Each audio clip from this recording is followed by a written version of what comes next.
Dr Michel Apéan, c'est ancien secrétaire d'État qui était premier à la tête bureau secrétaire d'État pour intégration moun handicapé yo, lè li te fait créer. C'est un moun qui te milité en pile dans les affaires défense droit moun handicapé dans le pays d'Haïti. À travers passage li dans plusieurs autres institutions, tant que CHA, Société haïtienne d'aide aux aveugles, et RANIF, Réseau associatif national pour l'intégration des personnes handicapées, li te fait un travail remarquable. Et jusqu'à présent, il y a un pile moun handicapé qui a bénéficié de travail ça. Journée jodi a, nous pral parler ou de une autre étape que Dr Michel Apéan t'a remè franchi dans course lia pour lui faire autant de voix moun handicapé ak revendiquer droit yo tout côté ça possible. C'est comme ça, Dr Michel Apéan arrivé poser candidature pour un poste de membre CDPH qui c'est Comité des droits des personnes handicapées qui fait partie de l'Organisation des Nations Unies. En nous tendez dans bouche par Dr Péan, plus de détails sur belle initiative ça, qui c'est à la fois une occasion pour Haïti jouer un rôle sous scène internationale. Alors, nous connaissons qu'au niveau des Nations Unies, depuis 2008, il y a une convention qui est adoptée et qui est ratifiée par beaucoup de pays. C'est la Convention des Nations Unies relative aux droits des personnes handicapées. Et dans la convention, il y a une instance qui est prévue qui s'appelle Comité des droits des personnes handicapées. Dans l'article 34 de la convention, il y a bien détaillé pour montrer par exemple qui le constitue et quelle quantité de monde qui est là-dedans, c'est-à-dire maximum c'est 18, mais leur constitution, ils choisissent 12, et puis après, ils prennent 6 autres personnalités, et c'est dans CAFOU ça que nous sommes actuellement. Et à part cela, il y a un protocole, le protocole additionnel, ça est le protocole facultatif se rapportant à la convention relative aux droits des personnes handicapées. C'est dans le protocole-là que détailler toutes tâches et responsabilités CDPH.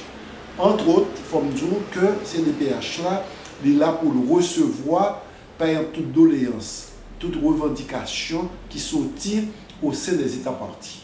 Par exemple, si on en Dominicanie est victime d'une injustice quelconque, on est en situation de handicap, à ce moment-là, ou bien en particulier, ou bien un groupe de particuliers, ou bien une association, ou bien un réseau d'associations, réseau ou fédération d'associations, à ce moment-là, ils sont capables d'adresser directement au comité des droits des personnes handicapées.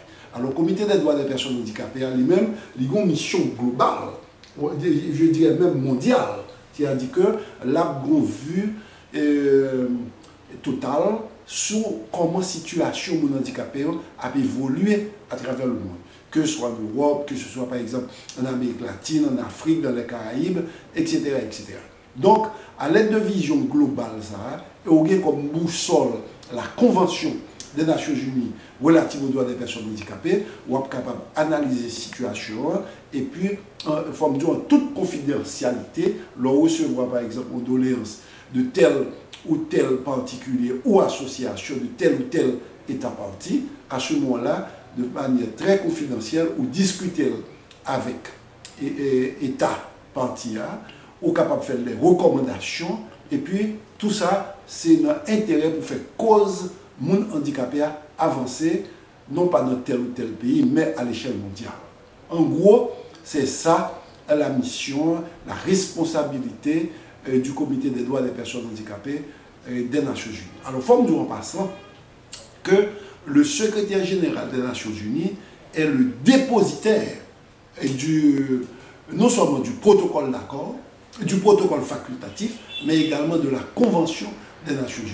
C'est lui-même qui a pu convoquer le Comité des droits des personnes handicapées, c'est lui-même qui a un regard sur lui. Et il faut me dire tout, ça, ceci mérite d'être précisé, c'est que l'élection Comité des droits des personnes handicapées est faite par l'ensemble des pays membres des Nations Unies. Alors, pays qui ratifiaient la Convention des Nations Unies. Un pays qui est membre Organisation des Nations Unies, mais le fait qu'on n'a pas ratifié la Convention, à ce moment-là, on n'a pas bien droit de vote au moment, par exemple, des élections du Comité des droits des personnes handicapées. Au niveau de chaque pays, par exemple, en Haïti, il y a un bureau du secrétaire d'État, il y a par exemple des associations, etc. etc.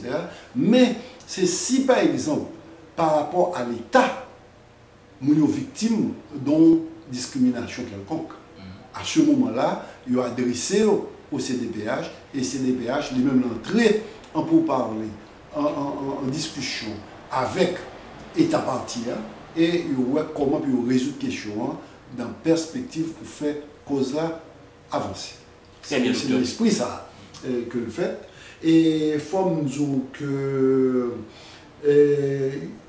au moment actuel, il y a 20 candidats.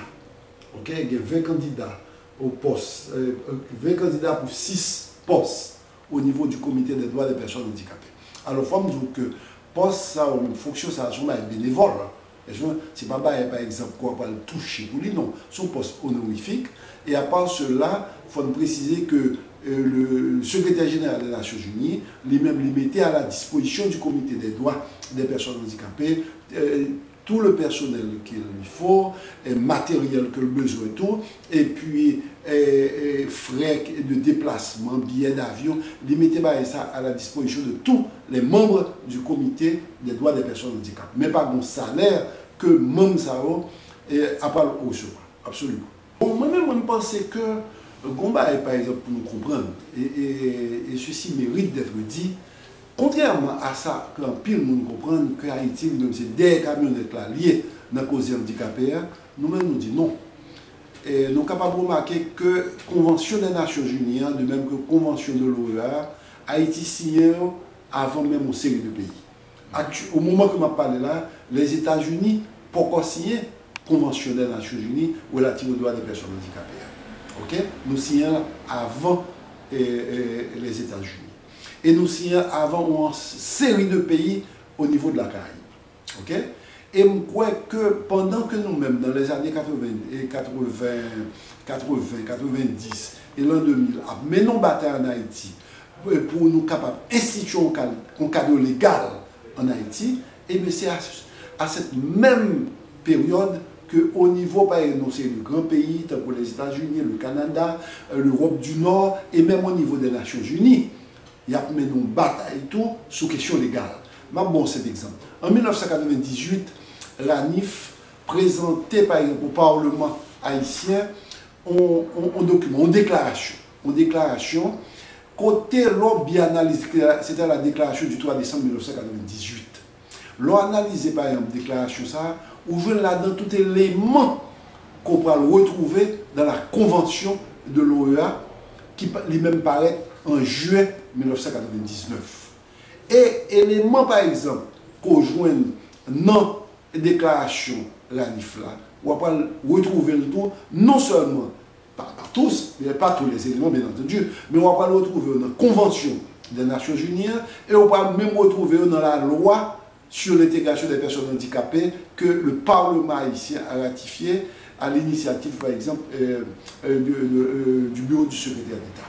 Donc cela veut dire que bon lutte qui mène en Haïti, il faut nous prendre conscience de questions ça et me penser que de cette manière, moi estimer que Haïti tout à l'échelle mondiale capable de jouer un rôle important.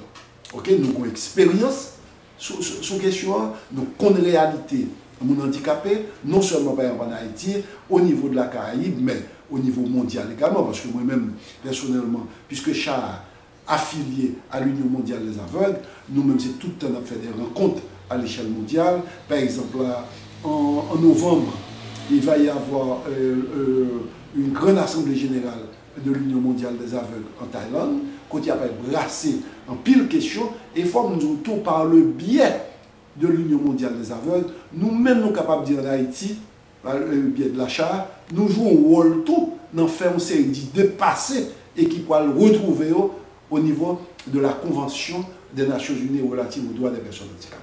Donc, moi-même, je crois que c'est un bagage qui est tout à fait légitime, si nous menons tout combat ça, pour nous rêver à être membre, à être partie prenante du comité des droits des personnes handicapées. À part cela, je pense que ça doit Haïti un certain rayonnement. Un certain rayonnement, si nous arrivons vite au niveau de ce comité.